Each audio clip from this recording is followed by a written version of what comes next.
सर्वांना नमस्कार. आज आपण 19 फेब्रुवारी रोजी होणाऱ्या छत्रपती शिवाजी महाराज जयंती विशेष भाषण पाहणार आहोत. चला तर पाहूयात. छत्रपती शिवाजी महाराज. छत्रपती शिवाजी महाराजांच्या जयंतीच्या निमित्ताने एकत्र जमलेले सर्व रसिक श्रोते, या कार्यक्रमाच्या अध्यक्षस्थानी असलेले माननीय, आम्हाला सदैव ज्ञानाचे धडे देणारे गुरुजन वर्ग आणि शिवजयंतीच्या उत्सवात मोठ्या उत्साहाने सामील झालेल्या माझ्या बालमित्रांनो.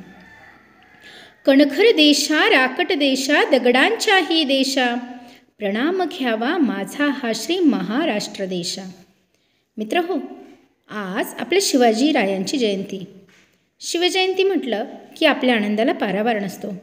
सह्याद्रीच्या कड्याकपाऱ्यांनाही पाझर फुटेल, डोंगर माथ्यांनाही घाम फुटेल आणि झाडे झुडपेही शहारतील अशा हर हर महादेव या गगन ललकारीने अवघ्या महाराष्ट्रातील शत्रूंच्या उरात धडकी भरायची.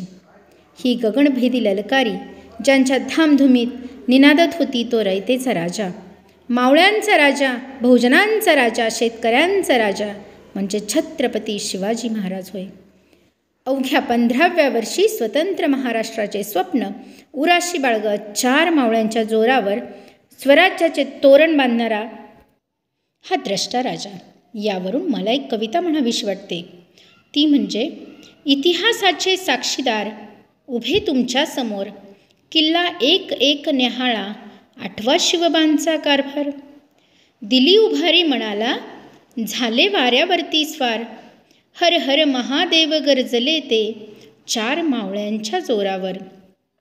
अवघ्या मुठभर सैन्यांना घेऊन ज्यांनी आभाळभर शौर्य गाजवले, आपल्या चतुर आणि चाणाक्ष बुद्धीने गनिमी कावा खेळत भल्या शत्रूंना पाणी पाजले ते राजे म्हणजे छत्रपती शिवाजी महाराज. शिवनेरी किल्ल्यावर दिनांक 19 फेब्रुवारी 1630 रोजी एक तेजस्वी सूर्य जन्माला आला आणि सुमारे 350 वर्षांधरात चाचपडणाऱ्या महाराष्ट्राच्या माथ्यावर जणू प्रकाशाचे किरण पसरू लागले. शिवबाचा जन्म झाला. संबंध शिवनेरी किल्ला सनई, चौघडा आणि नगारा यांच्या आवाजाने भरून गेला. शिवनेरीचा आनंद गगनात मावेनासा झाला. लढाईत गुंतलेल्या पित्याचा सहवास त्यांना फारसा लाभला नाही, परंतु आई जिजाऊंचं प्रेम, शिकवण आणि गुलामगिरीत खितपत पडलेल्या राज्याची माहिती आई शिवबाला मिळाली.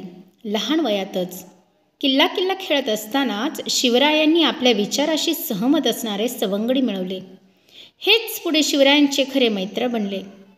ऐन लढाईच्या काळात त्यांनी शिवरायांसाठी आपले प्राणही तळहातावर ठेवले. रायरेश्वरावर स्वराज्याची प्रतिज्ञा तसेच स्वराज्याचे तोरण, गड आला पण सिंह गेला, प्रतापगडाचा रणप्रताप, आग्र्याहून सुटका, पन्हाळ्याहून सुटका असे एक ना एक अनेक प्रसंग अंगावर शहारे आणणारे, महाराजांच्या शौर्याची, पराक्रमाची महती पटवून देणारे आहेत. शिवरायांच्या पराक्रमाची कीर्ती चहूदिशेला पसरली होती. शिवरायांनी गनिमांना जेरीस आणले होते. अन्याय अत्याचार करणाऱ्या शत्रूंचा बंदोबस्त केला तो फक्त शिवरायांनी. शेतकऱ्यांच्या गवताच्या काडीलाही धक्का लागू नये म्हणून ते प्रयत्नशील राहिले. आपल्या सैन्यातही शिवबांचा दबदबा होता. त्यांच्या विचारांशी दुमत करणे म्हणजे वाघाच्या जबड्यात हात घालणे आणि तसे धाडसही कुणी करणार नाही असा त्यांचा दरारा होता. त्यांनी प्रजेच्या सुखासाठीच आपले उभे आयुष्य खर्ची घातले. म्हणी कसलाही मोह न बाळगता केवळ जनतेसाठी जीवावर उदार होऊन शत्रूच्या मगरमिठीतही हसत हसत जाऊन शत्रूची दानादान उडवणारा हा एकमेव राजा होता.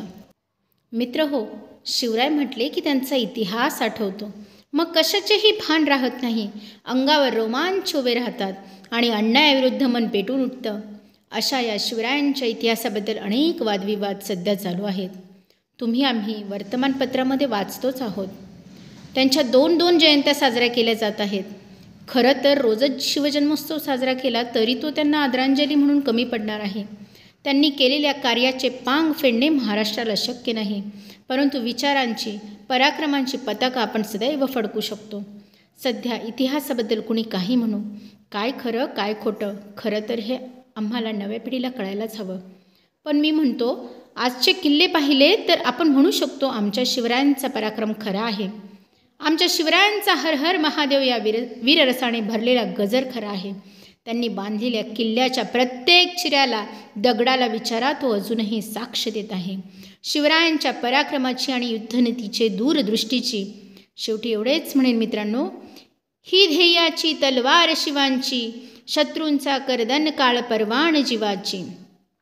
ही ध्येयाची तलवार शिवाची, शत्रूंचा करदन काळ परवान जीवाची. महाराष्ट्राच्या शूरवीरांनो जाणीव ठेवा शिवबाच्या इतिहासाची, शिवबाच्या इतिहासाची. चला आपण एकदा जयघोष करूया. छत्रपती शिवाजी महाराज की जय. धन्यवाद.